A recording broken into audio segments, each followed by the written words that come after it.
Section में देखा किस प्रकार हम नोड्स के साथ कार्य कर सकते हैं, किस प्रकार हम शेप्स टूल के साथ किसी भी शेप को कर्व में कन्वर्ट करके उसको मॉडिफाई कर सकते हैं। इस सेशन में हम उनसे जुड़े हुए कुछ एडवांस ऑप्शंस की जानकारी लेंगे। देखिए, हमारे पास यह वही इमेज है जो पिछले सेशन में हमने प्रयोग की थी। यदि हम यहाँ से शेप टूल सेलेक्ट करें और यहाँ से मार्की टूल क्रिएट करते हुए इन दो शेप्स, आपसी नज़दीकी शेप्स को सिलेक्ट कर लूँ अगर मैं, तो आप देखेंगे ये दोनों शेप्स जो हैं सिलेक्शन में आ गई हैं। और यहाँ पे मेरे पास जॉइन टू नोड्स के नाम से ऑप्शन है। मैं अगर इसे क्लिक कर देता हूँ तो दोनों तरफ के सिरे आपस में जुड़ जाएंगे, कुछ इस तरह से जैसे यहाँ पे जुड़ गए हैं। कंट्रोल Z करके फिर से एक बार इसको देखते हैं। अब की बार मैं मार्की टूल से इन दो सिरों को जोड़ता हूँ। मैं सेलेक्ट कर लेता हूँ। जॉइन टू नोड्स करते ही दोनों सिरे आपस में जुड़ जाएंगे। तो इस प्रकार हम दो नोड्स को आपस में जोड़ सकते हैं और एक ही लाइन उसमें कंप्लीट अवेलेबल हो जाएगी।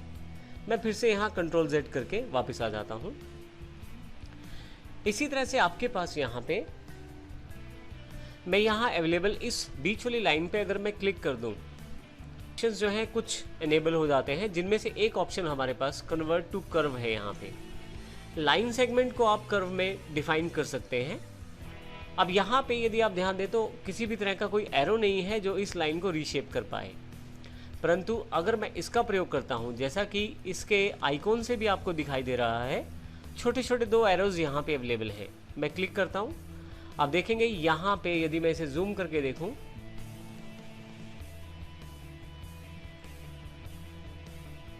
और यहाँ पे फिर से शेप टूल पे वापस आऊं, क्लिक करता हूं इसे मैं,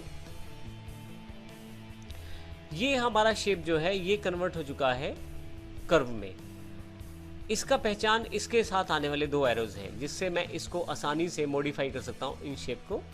अब देखिए दो एरो हैं, एक इस तरफ है और एक इस तरफ अवेलेबल है। इसी तरह से मैं किसी भी पॉइंट को आसानी से मूव कर सकता हूं इन दो एरोज के साथ, कुछ इस तरह से, ये देखें। तो इस तरह से मैं अपनी नोड्स का प्रयोग करते हुए आसानी से इन दो एरोज के साथ किसी भी साइड में, किसी भी एंगल पे, किसी भी पोजीशन से मैं इसको मूव कर सकता हूं, क्योंकि इस वक्त ये कन्वर्ट टू कर्व हो चुका है।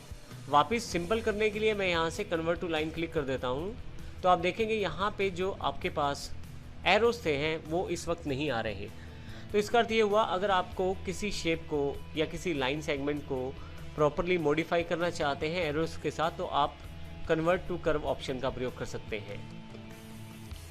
जब आप कन्वर्ट टू कर्व कर लेते हैं, अर्थात इस ऑप्शन को सिलेक्ट कर लेते हैं, तो उसके साथ ही तीन ऑप्शन इससे जुड़े हुए भी अवेलेबल आपके पास है यहाँ पे, जिसमें आपके पास कस्प नोड है, जिसमें आप शार्प एंगल के साथ आसानी से नोड्स को शार्प एंगल पे टर्न कर सकते हैं और कस्प नोड क्रिएट कर सकते हैं। इसी तरह से आप बिल्कुल साथ में स्मूथ नोड है, जिसमें राउंडनेस यदि आप बनाना चाहते हैं तो स्मूथ नोड का प्रयोग करें। इसी के बिल्कुल नेक्स्ट ऑप्शन जो है सिमेट्रिकल नोड है, जो कर्व की शेप है आपकी वो आप दोनों तरफ अप्लाई कर सकते हैं नोड के। इन ऑप्शंस को आप सिलेक्शन करके अपने एक्सपेरिमेंट लेवल पे चेक करें। अभी मैं बात करता हूं सबसे पहले कस्प नोड की। आप क्लिक करें तो आपके पास एंगल्स अवेलेबल हो जाएंगे। यहाँ मुझे इन एरोस को घुमाना है और उसके अकॉर्डिंग देखिए मैं अपने हिसाब से शार्प एंगल्स को डिफाइन कर सकता हूं आसानी से इन नोड्स के द्वारा किसी भी एंगल पे।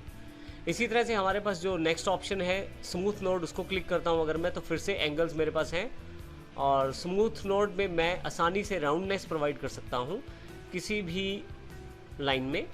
इस तरह से मैं अपने अकॉर्डिंग इसको वर्कआउट कर सकता हूं। कुछ यहाँ पे नीचे की तरफ भी आप देख सकते हैं। जो लास्ट ऑप्शन सिमेट्रिकल नोड है, उसमें आप कर्व डिफाइन कर सकते हैं दोनों तरफ नोड के। हालांकि तीनों ऑप्शन कुछ मिले जुले लगेंगे आपको, लेकिन आप इनको यदि आप कैरेक्टर डिज़ाइनिंग करना चाहते हैं या आप कुछ स्पेशल सेगमेंट्स बनाना चाहते हैं तो वहाँ पे आप इनका प्रयोग करके देख सकते हैं, जिससे कि आपको ये और अच्छी तरह से क्लियर हो जाएगा।